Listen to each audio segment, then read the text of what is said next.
চাঁপাইনবাবগঞ্জের কিরণগঞ্জ সীমান্তে গাছ কাটাকে কেন্দ্র করে সংঘর্ষে ৫ জন আহত হয়েছে। সেখানকার আরও খবর জানাতে যুক্ত হচ্ছেন সহকর্মী আহসান হাবিব। আহসান, সীমান্তের সার্বিক পরিস্থিতি আমাদের জানাবেন।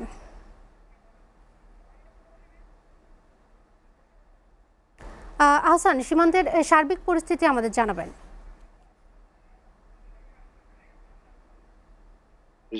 সীমান্ত এলাকা চাঁপাইনবাবগঞ্জের শিবগঞ্জ উপজেলার চৌকা এবং কিরণগঞ্জের মাঝামাঝি।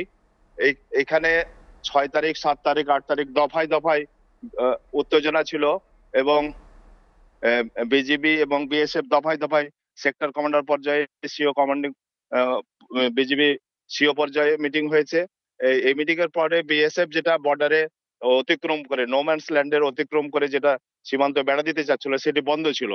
আজকে সকাল 10:30টার পরে বাংলাদেশ সীমান্তের মধ্যে ঢুকে ভারতীয় নাগরিকরা কিছু গাছের ডালপালা, আমের গাছের ডালপালা কাটতে থাকে এবং সেখানে বিএসএফ ছিল।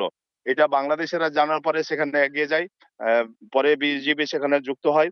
10:30 পরে উত্তেজনা বাড়তে থাকে। চারিদিক থেকে মানুষ, দুই পারের মানুষ।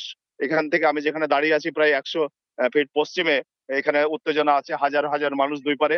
বিজিবি বিএসএফ চেষ্টা করছে এটি পতাকার বৈঠকের মাধ্যমে এটা নিষ্পত্তি করার জন্য।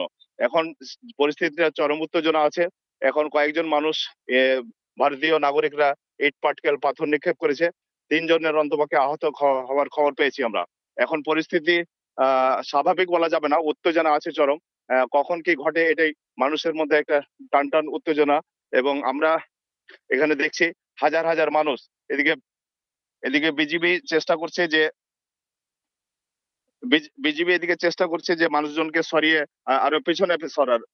অপরদিকে বিএসএফ ও চেষ্টা করছে তার ভারতীয় নাগরিককে পিছনে সরানোর এবং পতাকা বৈঠকের জন্য সিগন্যাল যেটা নীল পতাকা একটি টাঙানো হয়েছে। এখানে বিজিবি বিএসএফ কয়েকজন আছে। এইসব ঘটনা 59 বিজিবির কমান্ডিং অফিসার লেফটেন্যান্ট কর্নেল গোলাম কিবরিয়া এটি স্বীকার করেছেন। সবাই বিজিবির সদস্যরাও ব্যস্ত এবং সতর্ক অবস্থায় আছে, বিএসএফ সতর্ক অবস্থায় রয়েছে।